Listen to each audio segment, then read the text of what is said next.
pay-per-view weekend. It is Chair Shot Reality on WrestleZone.com. Make sure you go to WrestleZone.com. That's where you'll find the videos first. And of course, you can also go to the YouTube channels. You can also go to the WrestleZone Facebook. You can find smaller clips. The Rev Renell Hunt, Justin LaBar here with you. Juice is out this week.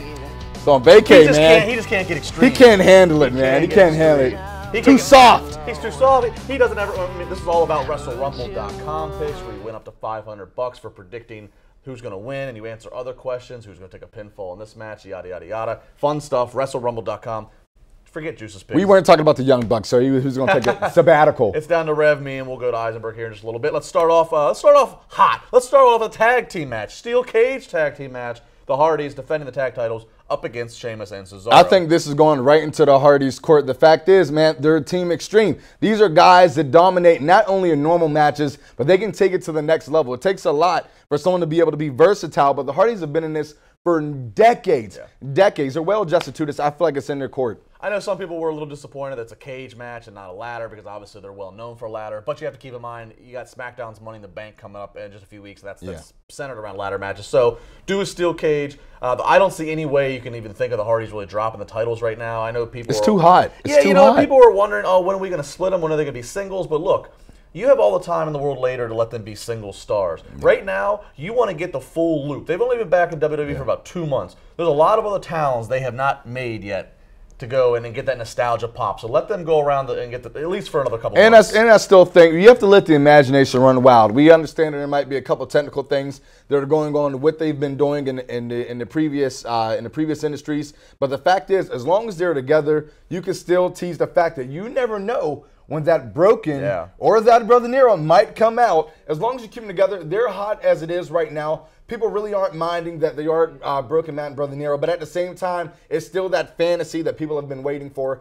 So keep them together right now. They're hot. I don't see anything negative happening. I do not see them splitting apart, and I do not see them losing this cage match. I do like I do like Sheamus and Cesaro's kind of European thug gangster look. They have the jackets and everything. I think it's a nice touch. Yeah, European Usos. The European Usos, right. Another tag match. This one a mixed tag match. We got Rich Swann and the Boss Sasha Banks. I like seeing Sasha dance the other way. We got them up against Noam Dar and my girl Alicia Fox. So, I mean, I like the participants in this. I don't know how invested I really am in this. Is this a kickoff match? I don't even know if it's on the actual show, but nonetheless, we'll talk about it. Do you go baby faces here? It's there. You got to talk about it, but you want to know who I'm going for? I'm going for my man. I'm going for my man. What are you doing? That's the Ron Swan. That's the Ron Swan. Oh, I thought something got in your David Allen suit there. Yeah, you know what? I'm not in the proper knot yet. Ants in the pants. A little bit. We just said ants in the pants. After 365 episodes, we said ants in the pants. You know what? All right, send the hate mail to him this time. Forget about Juice last week. Send the hate mail to LaBar. I'm going for Rich Swann, man. We got to. Yeah, I mean, I guess I'll go Swan and Sasha. Again, I'm not really sure what to make out of this. I'll be honest. Again, I like the participants. I don't know how captain. They better start quick and get me hooked off the bat. All right, sticking also with some other Cruiserweight matches, or Cruiserweight participants, I should say, is we have a submission match between Neville and Austin Aries. When we look at the whole storyline is even just the psychology of it. I feel like Austin Aries, he's going in very strong. He's going in very confident. The fact is, he made it known, listen, I can make this guy tap. And that's exactly what you need. All you need is a little bit of confidence on your side to know that if you did something before, you can do it again. And to the fans' eyes, that's exactly how it looks. If you could do something before, why can't you do it again? I think Austin Aries has it, to be honest. I'm a Neville fan. I think Neville was one. Don't tell me you're going with Neville. I think Neville's one of the two most interesting cruiserweights they have, him and gentleman Jack Gallagher. Oh, he's phenomenal. But if Austin Aries does not win this one with a submission match gimmick, if Austin Aries does not win this one against Neville, then Austin Aries doesn't win it. Then Neville's going to keep going. I'm going to go Austin Aries. They've been going at it now for a little bit. Now we're into the gimmick of a submission match. I'm going to go Austin Aries because that's what logic would say. So if I'm thinking logical and, okay, I don't think there's going to be a swerve here, so Wrestle Rumble, make my points. But if it doesn't happen here, Austin Aries fans, I don't know if it's going to happen at all. Let's be honest, ladies and gentlemen. Let's put it in the book. The bar is just agreeing because the Rev just said Austin Aries is going to win. So let's put it in the books. Make sure we replay this. He's agreeing because that's what the Rev wrote down in the Book of Revelation. So I'm just saying. Well, the Book of Revelations isn't quite as powerful as the Book of Reality. But anyways, nonetheless. All right. This one's going to get me a little bit. We got a kendo stick on a pole, and we're gonna have Bayley fighting Alexa We got Bliss. Sandman, special guest referee. Now we're talking juice right here.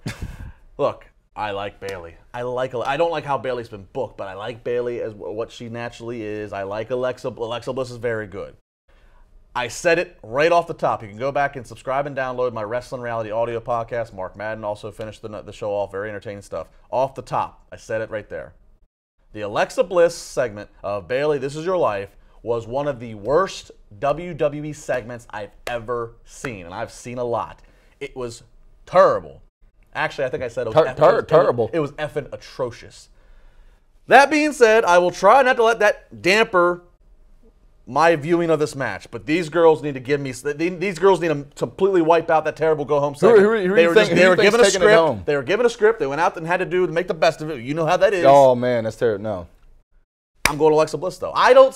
Bayley's handling. Alexa, you can't take it off Alexa Bliss. At the same time, right now, I feel like Alexa Bliss really doesn't have anything to lose. Now, here's the thing: what a lot of fans have been waiting for, and you got a little small taste of it when Alexa Bliss was on her rant. You need Bayley to snap.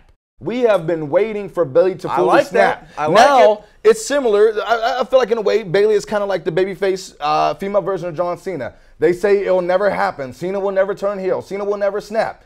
Bayley needs to snap. I feel like that's what people need right now. And for it to do it justice and to bring it back up and not really get killed, Bayley needs to win this. This is a match that she can snap. This is a gimmick match that's perfect for her to snap. She's going to take you home, girl, man. I love them both, but I'm looking for Bayley to snap. Rev, that's probably the smartest thing you ever said. I agree. The time is now for her to we need to see There's only Bayley. one time to do it. Now, at the same time, Extreme Rules. You need grab it. that kind. She grabbed that. I mean, swing it like a pinata. Yeah, go at it. Swing it like a pinata. Go at it. Heck, if the Young Bucks come in and jump in the ring, you get them too. Knock with the You get compliments of juice. I had to do it. Stop I had to with do the it. Young Bucks.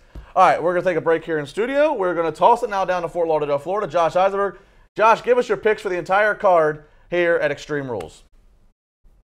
Thank you, guys. Extreme Rules is this Sunday, and despite the low ratings from WWE Raw the past couple of weeks, I'm actually very interested in seeing who wins and who becomes #1 contender, who becomes new champions. So I'm going to get right into my 4 matches that I'm most interested in. First off, the Women's Championship match for Raw, Alexa Bliss versus Bayley, a kendo stick on a pole. I'm not sure if Vince Russo wrote this stuff. The segment was horrible on Monday, but God bless Alexa Bliss's heart for trucking through, for battling through, and from trying to make a very absolutely miserable segment into something that, well, slightly less miserable, I guess. But at the end of the day, I think Alexa Bliss wins this match. I think you do see the extreme side of Bayley come out. I think she uses the kendo stick on Alexa, but it's a kendo stick on a pole match. Once that kendo stick comes down, anybody can use it. I say Alexa Bliss retains, and I think you have to continue to develop more of Alexa Bliss's character each week. She's the best woman on the roster on Raw right now, and you have to keep her with the gold around her waist. Speaking of gold around your waist, the Hardys, Matt and Jeff, delete! You're looking at the Hardy Boys deleting Cesaro and Sheamus in a steel cage match. I think you absolutely have to do that. You have to keep the Hardy Boys winning and keep them consistent. As good as Sheamus and Cesaro is, they're both world championship material. One has been a world champion. They're not going to be hurt if they lose to the Hardy Boys. A steel cage match interests me because you're going to see some big splashes from both Hardys. You're going to see Sheamus and Cesaro's ridiculous athleticism and strength combined. But at the end of the day, Matt and Jeff should be the tag team champions heading into the summer months and heading into the healthy group of the Revival. Looking else at the championships on WWE Raw, you have Dean Ambrose, the Intercontinental Championship versus The Miz. If Dean Ambrose is disqualified, The Miz becomes champion. There's a reason why that stipulation is in place. I think The Miz becomes your new Intercontinental Champion. He does more for that title than a mediocre Dean Ambrose does for that championship. He looks more important. He feels more important. In every segment he comes out, he spits fire. So I'm going to give The Miz the championship, but look out for somebody in particular, maybe somebody drifting along in the match to interfere and cost Dean Ambrose that championship to set up a very good feud for somebody like Elias Sampson to go on the main roster. And then you have the fatal 5-way match, Finn Balor, Roman Reigns, Seth Rollins, Bray Wyatt, and Samoa Joe. Who do I want to win? I think Samoa Joe is the best option to win. I think he's the most believable guy. If you're going to one-off somebody against Brock Lesnar, give him a physical, powerful guy like Samoa Joe. He wins this match. He gets more advantages heading into the summer. He gets more storylines. He's a guy that needs something good. But I do think that they're either going to go with Roman Reigns or Finn Balor. So check out your Wrestle Rumble picks. Pick one of those two guys if you really want to win, because you can see Finn Balor versus Brock Lesnar, Great Balls of Fire. But I think when you look at SummerSlam in August, Great Balls of Fire is just a placeholder. Brock Lesnar's going to come back, Brock Lesnar's going to win, and Brock Lesnar potentially has the monster among men, Braun Strowman, who I still think is going to come back sooner rather than later. Look at this card. It's going to be interesting. It's going to be eventful. It's going to be fun. But at the same time, there has to be something to carry me into Monday night, and I'm not sure if that's going to happen. I'm going to toss it back in the studio for you guys. Justin, wrap us up. Tell me what you think about those two big main events. All right, Eisenberg, thank you very much. Of course, you can follow him again at Josh Eisenberg4 on Twitter. Extreme Rules is Sunday. I'll be down in Nashville this Sunday watching Extreme Rules, so if you know, if there's a better spot to watch it than my hotel room, please instruct me. Please watch that rather than the NHL final, because we all know the Pens are going to take it all the way. I just had to get that in there. So salute to the Penguins. But you're down in Nashville, man. You might as well stay down there, because I heard you're not a Pens fan. But on to better business, you know, Young Bucks perhaps, or something else. Per the invite on Twitter, Rusev says, "Come on by the house, we drink." I drink too, so just don't throw a catfish on the ice, all right? Rusev, crush, mashka. All right, here we go. Last two matches to go. Intercontinental title. It can change hands on a DQ. Champion Dean Ambrose up against The Miz. Ooh, well, listen, guys. We look at The Miz. Miz is the type of person that can get under people's skin. It takes a lot. If you know anything about or you've seen any of my videos, you know I love to get under people's skin. The fact is, can he do that? I feel like he can. Miz is the type of person, you have three different dimensions of heels. You got the ones that are completely hated. You got the ones that are somewhat hated and somewhat loved. You got the ones that you just hate because they're annoying. Miz is doing his job. I feel like he's the one that he's great in the ring, but he's hated because he is annoying, and that could potentially work in his favor and get a disqualification and keep that title. Just because the DQ stipulation is there does not mean that it's going to be used. Obviously, they have history on why the stipulation is being put in the match, but it doesn't mean that that's going to be utilized. However, I would love to see The Miz win this, but it's not going to happen. I think The Miz is one of the best heels I've ever really seen. He does it so well. And one of the things that I love about The Miz, and I've said this many times on many platforms, he really truly lives the gimmick. Yeah. I think I've interviewed him more than any other WWE superstar otherwise. I think I've interviewed him 5 or 6 times. And not you got a crush on Miz? A bunch of them being in person. He holds the gimmick really well. He plays it. It's believable. It's an extension of Mike from real world everything. That's I love The Miz. However, and I'm not crazy about Dean Ambrose lately.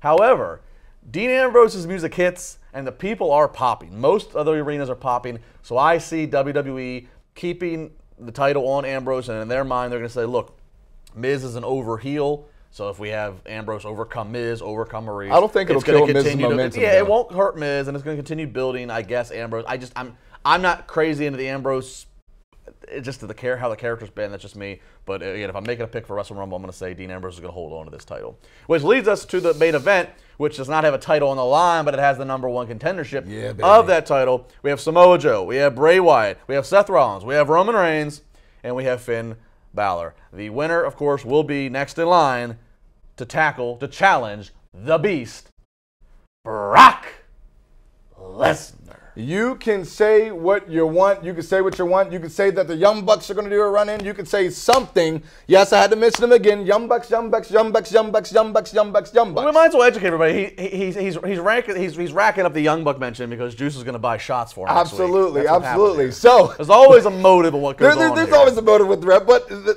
I'm looking at it like this. People are going to hate me for this. I think that Roman Reigns is going to win. Ooh. The fact is, I'm going in heavy. Either Roman Reigns or Bray Wyatt. I'm looking for Roman Reigns. We need Roman Reigns versus Brock Lesnar. I know you're going to say we need a bigger pay-per-view for this to happen. I feel like there's no better time than this. The imagination is running wild. We have 2 guys that have beat The Undertaker, 2 guys that have been hated for beating The Undertaker almost back-to-back. You need to see this. Who is the better guy? He says it's his yard. Well, can Brock Lesnar destroy that yard? That's what fans need to worry about, and I feel like it's going to happen. I love Finn Balor. I just can't go with Finn Balor. Look, I mean, Roman versus Brock is inevitable. Obviously, it's inevitable. I mean, we hear the rumors that it's for next year's Mania. I'd like to see it sooner, but then again, if Vince makes up his mind about Mania, barring injury, he doesn't always. I don't know if he's going to change his mind. I can't not pick Finn Balor. The promo the other week with Paul Heyman coming out and talking to Finn Balor, putting Finn Balor over, to me, it just signals too much obvious that we're going to have Finn Balor. And I know it's obvious, but here's the thing. It's obvious, but most of the people are going to be happy with it. So it's an obvious outcome. It's an obvious outcome that people are going to walk away happy from this show. You know, Samoa Joe, Bray Wyatt, they really haven't been done any favors. I mean, yes, I know Joe won this past week on Raw, but that, you know, you're usually winning on the go-home show for matches like this. It bodes that you're not going to do well in the match. I don't see it being Seth Rollins. Roman Reigns, I don't think it's right now. I don't know how we. So you're looking for this thing to be a Here's David what and I'm Goliath looking for. match. Here's what I'm looking for. I'm all for biblical matches, but a David and Goliath Here's match? what Come on. Look, here's what I'm looking for. Yeah, I'm not sold right now on paper the idea of Finn Balor versus Brock Lesnar. We've mentioned this. I talked about it at length in the audio podcast. I'm sure we're going to talk about it more if Finn, in fact, wins. Finn Balor's probably going to win this match. So I'm not watching to see the outcome. I'm watching to see how Finn Balor wins it. How is he booked in this match? Because if Finn Balor is the guy that's going to fight Brock Lesnar next, from this point until that match, you need to make me truly believe that Finn Balor, in his smaller size compared to Brock Lesnar, is the most dangerous MFer in the world. That takes That's a lot. what you need to make me believe right now. You know as well as I know, being the producer with IWC, myself being a wrestler, that takes a lot to build a person of that. I have faith in him. We all know about a lot of the smarts, know about his background before he even got to WWE. What he's capable of doing, but let's look at the psychology of this. I don't really see it happening right now. I know fans would love to see it. I know people would hate to see Roman win, but if you look at the psychology of it, you need a big man versus a big man, one that's beat Undertaker, another one that's beat Undertaker. Right now, psychology-wise, it could build to that. You need more time to build to that for it to be believable. That's all I'm saying. I don't know if it's done this Sunday. I don't know if it's done at a different time. If it's done at all, maybe not. But as I said, I would like, if you want me to buy Finn Balor and Brock Lesnar and me to feel like, oh, this is going to be something, put Gallows and Anderson with Balor. Give me that Bullet Club. Give me the Balor Club. Give me that gang mentality of, okay, now it's numbers here against Brock Lesnar. Give the people what they want. Be like the new shit. Now all of a sudden you got me. Now I'm like, okay, I want to see Brock Lesnar standing across the ring from all three of these guys he's going to have to deal with. That's what it needs to be. That's the only way, honestly, in my opinion. But they're gonna want to keep Finn a babyface. So it's not like Gallows and Anderson can help Finn win, because that wouldn't be a babyface thing to do. It's almost like Finn needs to win. He needs to either, whether the heels start attacking him or something. That's the only way we can. If Gallows and Anderson can essentially turn face, that's the only way this could happen. Want to hear what you have to think? We'll, of course, be live tweeting and watching all along. You can tweet to us at CS Reality, at Renell Hunt 7, at Justin LeBar. Go to our Facebook. Go to WrestleZone's Facebook. All over the place, there's clips. Of course, we've all heard about YouTube and the wrestling and everything like that. We're still on YouTube, but we will say WrestleZone, if you go to click the WZTV tab, that's where the videos are going to be uploaded and distributed first. You'll get it to YouTube later. There are smaller, quicker, 1-minute clips on Facebook, Twitter. So everywhere you want to go, Trust me, I check all comments. You will check, yeah. He checks all comments. Yeah, so if you want to get under the ref skin, leave a comment, let them know. Please tell us how many Young Bucks mentions you had. I want to thank everybody here at Point Park University Center for Media Innovation. We will see you next week here on Share Shot.